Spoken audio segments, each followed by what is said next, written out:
안녕하세요, 신작가입니다. 일본 자민당 정부는 국민들의 관심을 돌리기 위해 여러 가지 일들을 꾸미고 있습니다. 그 결과 일본 국민들의 관심 밖에서는 헬게이트가 열리고 있습니다. 일본 뉴스에는 뉴스가 없습니다. 보통 뉴스의 중심에는 자국의 정치 뉴스가 자리하고 있고 사람들은 그것을 가장 관심을 갖고 보기 마련입니다. 그런데 일본에서는 자국의 정치 뉴스를 찾아보기 힘듭니다. 오히려 해외의 정치 뉴스를 더 비중 있고 자세하게 보도합니다. 현재 일본 뉴스의 중심에는 우크라이나가 자리하고 있습니다. 저는 매일 몇 종류의 일본 종이신문을 보고 있습니다. 보시는 사진은 홋카이도 신문 3월 31일자 신문입니다. 러시아의 우크라이나 침공 이후 일본 신문의 일면은 하루도 빠짐없이 관련 소식이 차지하고 있습니다. 그리고 일본 국민의 관심은 모두 우크라이나에 쏠리고 있습니다. 이런 가운데 일본 자민당 정부는 새로운 일을 꾸미고 있습니다. 일본 문부과학성은 29일 2023년부터 고교 2학년 이상이 쓰게 될 교과서의 검정심사 결과를 발표했습니다. 그런데 일본 문부과학성 검정심사를 통과한 역사교과서 14종이 일제히 강제연행, 종군 위안부 표현을 삭제했습니다. 그리고 사회과 교과서 31종 중 21종에서 독도가 일본의 고유 영토라거나 한국이 독도를 불법으로 점거하고 있다는 등의 주장이 서술됐습니다. 이를 두고 일본 게이센 여학원대의 이영채 교수는 어떻게 보면 국정교과서라고 봐야 할 것 같다라는 발언을 했습니다. 이 교수가 이런 진단을 내놓은 이유는 두 가지입니다. 우리의 교육부 격인 문부과학성이 2014년 교과서 집필 기준인 학습지도 요령을 만들었고 2018년에 이를 개정했는데 그때 이미 독도는 일본 영토 등 문제적 왜곡이 그 요령 안에 있었다는 것입니다. 그리고 문부과학성은 이번 교과서 검정 과정에서 강제동원 등의 표현이 정부의 통일적 견해에 기초한 기술이 아니다 라는 이유로 출판사에 수정을 요구했습니다. 전적으로 일본 자민당 정부의 입김이 들어간 교과서가 만들어지고 있는 것입니다. 일본 정부의 이러한 행위에 일본 언론들도 거들고 있습니다. 타케시마에 있던 비극의 바다 짐승 일본 강치의 수수께끼 28일자 산케이 신문 보도로 정말 어이가 없는 내용을 전하고 있습니다.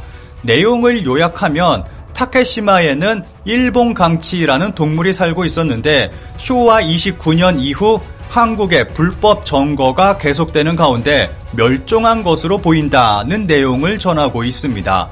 독도가 타케시마가 됐고 독도 강치가 일본 강치가 됐습니다. 그리고 일본이 멸종시킨 것을 한국이 멸종시켰다고 거짓말을 하고 있습니다.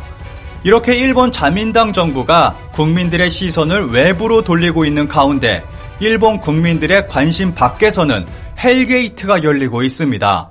너무한다. 4월부터 휘몰아치는 가격 인상 러시에 끊이지 않는 비명소리, 소비세 20% 정도로 느껴진다 목소리도.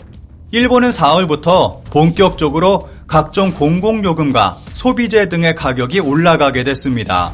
우리도 물가 상승 장난 아니다 라고 말하는 분들이 있을지도 모르겠습니다.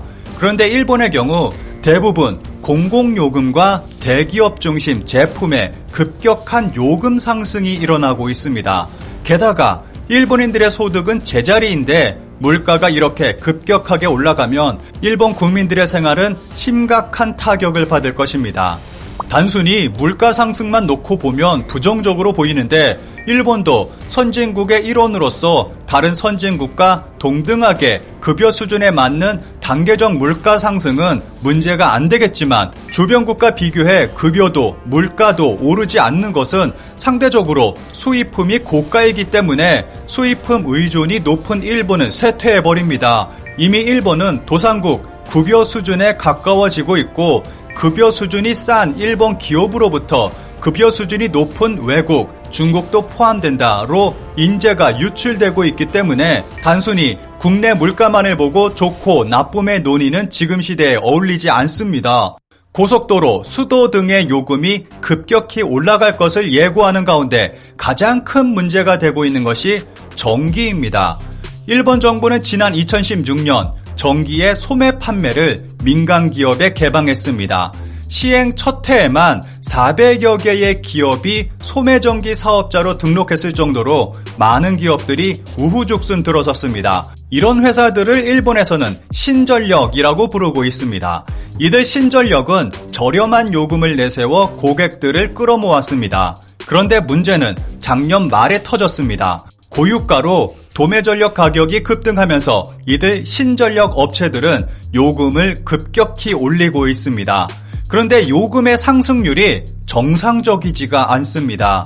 이로 인한 문제는 기사의 제목만으로도 충분히 알 수 있습니다. 신전력, 요금 인상으로 이상사태, 호쿠리쿠 전력의 법인계약 세도, 소매 자유화 후 첫 접수 정지, 연료 상승과 우크라이나 위기 직격, 5월 전기, 가스 요금, 모든 기업 가격 인상, 연료고와 재생에너지 부가금 상승으로 신전력, 전기요금 4배로 경영자 폐업밖에 없다.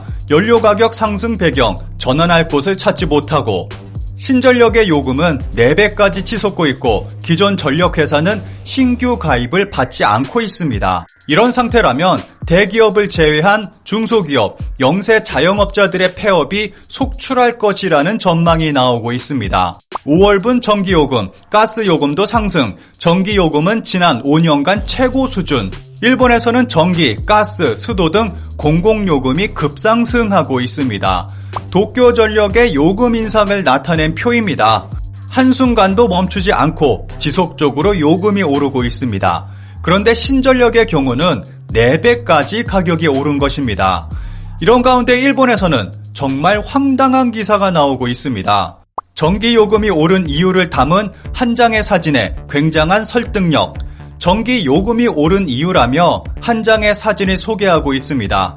이 기사는 야후재팬에서 많이 본 기사 1위로 진입했습니다.